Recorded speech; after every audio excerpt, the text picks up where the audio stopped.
singular case, because we start with some proposals and we finish with another one. That is a surprise. So he's a 66 years old male with renal transplantation 41 years before. So very long durability of this renal transplant.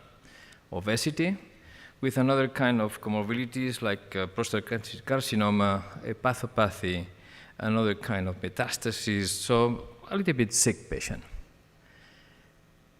Our oncologist, this scan doesn't run, but our oncologist asked us to treat pseudoaneurysm in the anastomotic part, the distal part of the renal transplantation, because they tried to perform radiotherapy, and the pseudoaneurysm was 42 millimeter diameter.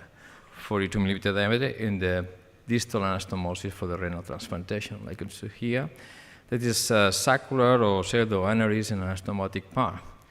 We plan to perform an endovascular approach coming from the left femoral with a crossover.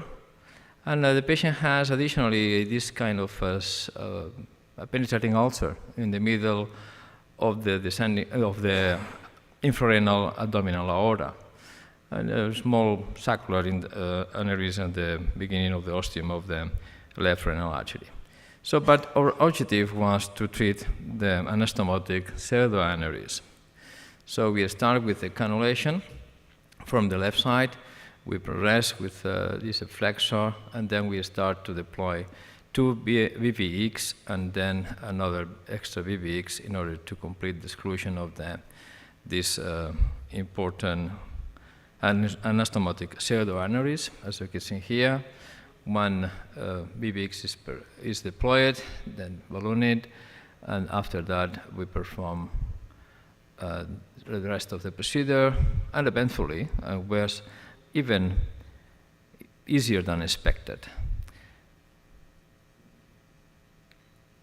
And final, the last one is 8 millimeter L that increased the diameter up to 14 with an extra ballooning in the beginning of the ostium of the hypogastric artery. So that's the final result. Everybody happy, and somebody in the room asked me, because the case could be too short, why not to proceed with the repair of the POW, with the penetrating ulcer? So why not? Indication probably is there. So we proceed with aortic BVX. We look for the best position with ballooning,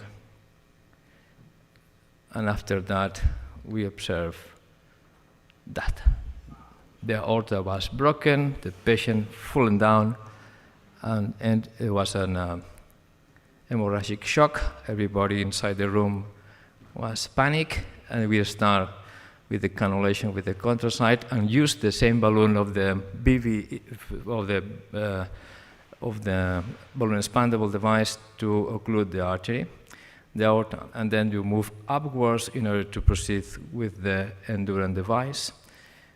We start, probably I don't see here clearly, but I can assure you was the faster ever replacement or the faster ever repair I performed in my life. It was less than half an hour, body and both legs. So that is the final, or just the playing with the balloon occlusion, and then is the final shot, and nothing else happened. But unfortunately, the patient was unable to full recover, but from the hemorrhagic shock. But the reconstruction of the renal transplantation was partially thrombosed, and we performed an angiojet in order to recover all the patency. We were able to do that, and after that, the final, after 5 days, the patient was discharged, but 11 days after, the patient was readmitted for a renal failure in a context of a gastroenteritis process, and the kidney was lost, and hemodialysis started, waiting for a renal transplantation right now. This is a waiting list now. So that is the final CT. It still is a patent, the stent is patent, but the renal parenchyma is lost, and the patient is waiting for that. So lesson learned is combining procedures is tricky. Sometimes it's very cumbersome, or sometimes could be catastrophic. The surgeon anesthetists must remain calm but proactive. So because otherwise you can lose the patient. And intermittent endoclamping saves lives. Intermittent aortic endoclamping saves lives, like in this case.